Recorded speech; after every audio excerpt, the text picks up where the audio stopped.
everybody, hope you're all doing great. When it comes to keeping live plants in your vivariums, trimming and cuttings become a regular routine and part of the process of maintaining those environments or those enclosures. When you have proper lighting above those enclosures, your plants will eventually start to take over the vivarium. And when I say take over, I literally mean take over. Feed me all night long. I often can't close doors to enclosures.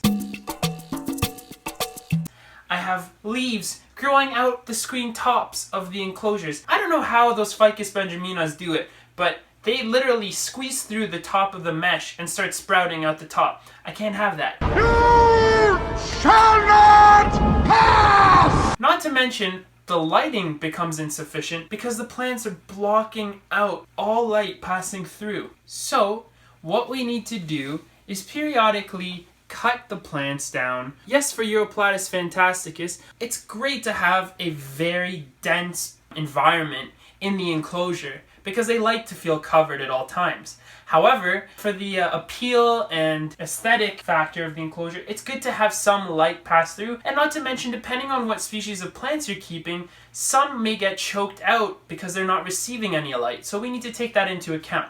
So in today's episode, what I'm going to do is teach you how to properly trim your plants, but not just throw out the trimmings, to actually root them so you can reuse them in other enclosures. My name is Dion Ceylani. Welcome to Reptiliatus channel. Alright guys, so this task couldn't be any easier. All you're going to need is a container of your choice, fill the container up with some water, a pair of scissors, and a rooting hormone. You can probably even skip out on the hormone because half the time it isn't even necessary. Alright guys, so let's get started here.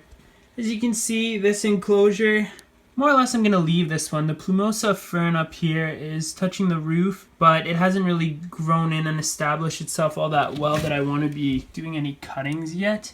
So this tank is fine. It's a lot of space still for the plants to grow in better. So we're going to leave that one. Same with this enclosure here. Nothing we really want to do yet. These ficus haven't even reached the top, but boy will they be annoying when they do. In this enclosure, the Zanzibar gem plant, a beautiful African species, hasn't really taken over. It's quite slow growing as well. This plant here is getting up to the top, but we can't exactly do a cutting, so we're gonna leave it.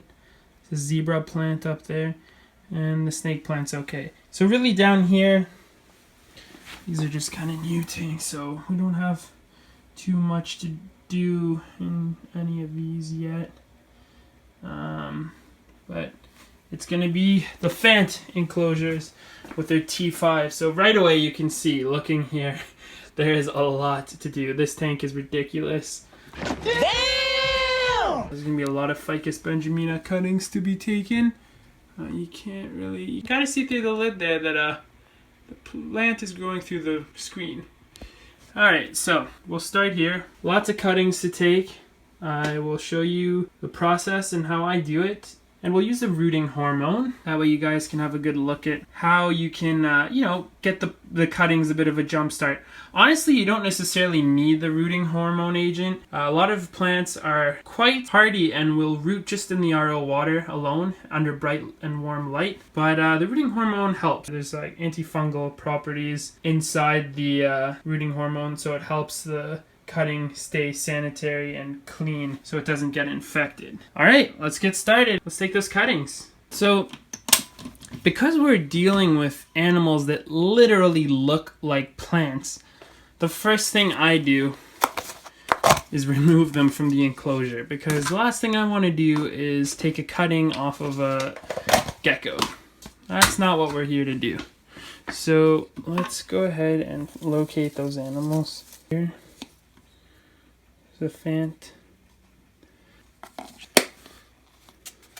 So we'll take her. And then the male that's with her is somewhere in here. There he is.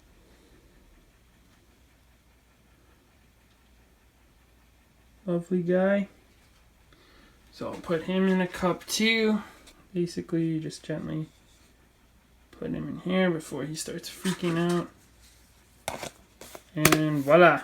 So now that the animals are safely set aside, I'm going to go ahead and start looking for branches that are just way too overgrown. So I have my water in the container, and I'm going to set it aside on this counter here.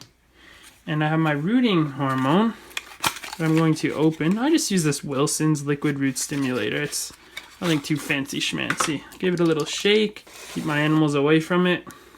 I already had the lid plopped off. Now I'm probably not doing this right, but this is how I've been doing it for years and I've had no issues. I just have the lid open and I dip the cuttings in as I go. So that's gonna sit there. And basically what we're gonna do here is start checking these ficus out. So here, for example, we have this long branch and it's clearly too big. So what I do is I come along here, I find an end that I see suitable. There's this little gap here. I'm trying to think, okay, where can I make a sort of stem in the new plant? So I'm going to gently pull this off. That's coming off. And this is where I want my cutting to begin. So, voila, cut it. Now, word of caution, Ficus benjamina, if I'm not mistaken, the sap can be a bit dangerous. Now, I don't mean like toxic or anything, but make sure you don't ingest it. It's sticky. Make sure you don't rub your eyes. It is a bit risky. So just be very careful. It might not even be a bad idea to wear gloves, especially if you have any open cuts. So what we do now is we have our rooting agent here. Simply dunk the cutting in like that and place it into the water.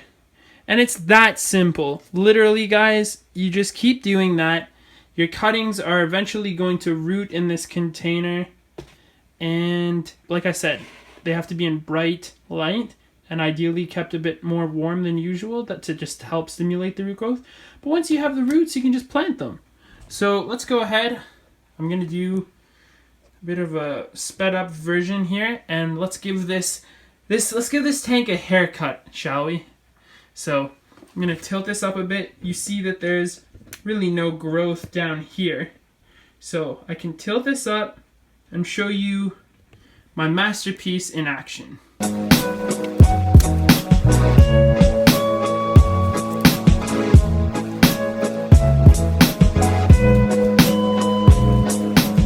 Alright, so while that doesn't completely remove all the growth from the top area, it definitely makes it look a lot cleaner and lets way more light in there. So just one thing I do like to do, because I mentioned there's that sap, and now everywhere I've cut will have some sap oozing out, I like to sort of soak down or spray down the whole enclosure to get that sap away before reintroducing the animals back into their enclosure. So I just selectively spray down the ficus.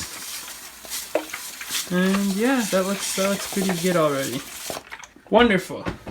Now let's put our geckos back.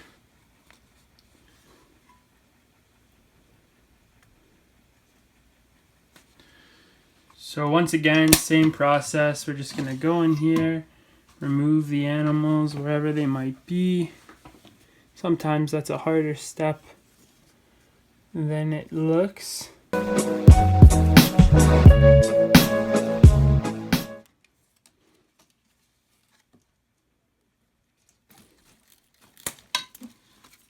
For that one, that's kind of all we needed to do. It already looks better.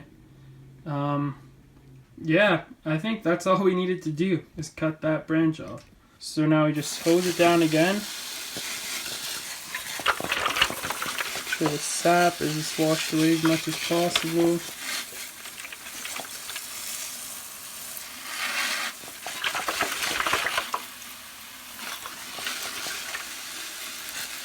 And there we go.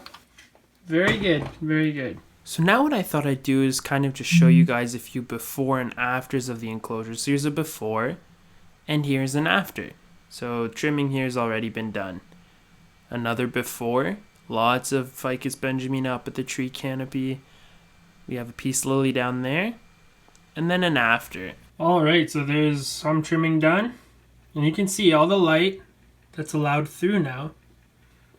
Big difference. And not just light. The plants were blocking the misting nozzles, so that's no longer an issue as well. This enclosure housing 2 female Fantasticus just got way out of hand. Like, it was a dense jungle. So there's the before, here's the after. Took a lot off the top, pulled some of the wandering Jew right out, and was able to cut it and create a lot more light space. And yeah, there's the pile that I actually removed. Kind of insane. So there you go, guys. I hope you enjoyed this informative video. It's nothing too exciting, but there you go. You know, so this is sort of what you end up with. All your cuttings sitting in water. Keep the water level, you know, around this high, and you'll notice that they'll start sprouting roots from the bottom.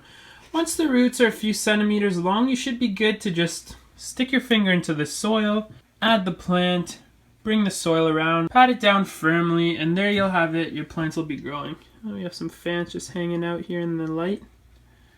So yeah, hope you guys enjoyed this video. Now that some of these tanks have been trimmed properly, I can look at doing a proper room tour. I know a lot of you guys have been waiting a long time on that video. But yeah, that room tour, I mean, this is almost like a fake one in itself. That room tour is going to be on its way soon. I hope you guys are excited for it. But I wanted to make sure that the tanks are going to have enough light so I can get some good footage of the animals living in there. So thanks very much, guys. Hope you enjoyed. Don't forget to comment, rate, and subscribe.